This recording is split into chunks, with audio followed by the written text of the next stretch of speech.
Et le départ est lancé pour les participants à la course de l'armée du Canada à Ottawa. L'objectif principal est de collecter des fonds pour 2 organismes de soutien aux vétérans et leurs familles.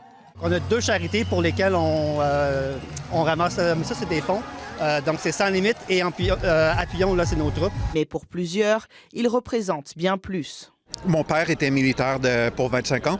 Il est décédé il y a 2 ans et pour moi, c'était important de courir en son honneur.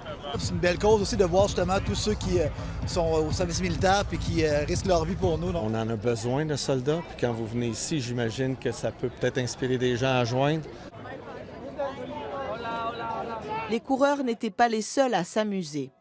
Des kiosques d'information étaient aussi installés près de l'hôtel de ville d'Ottawa. Nous sommes ici pour montrer quelques outils qu'on utilise. On a ici nos outils pour rentrer dans les bâtiments.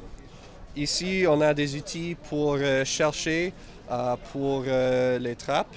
Avec la promesse du gouvernement Carney d'investir 9 milliards de dollars dans la défense, l'événement prend une toute autre dimension. On n'a pas vu encore les effets sur le recrutement.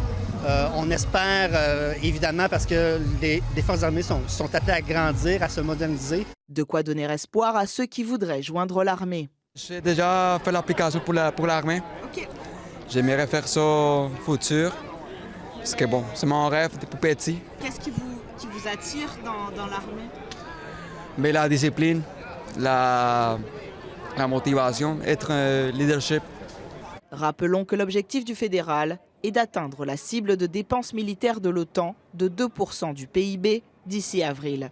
Ici Camille QC, Radio-Canada, Ottawa.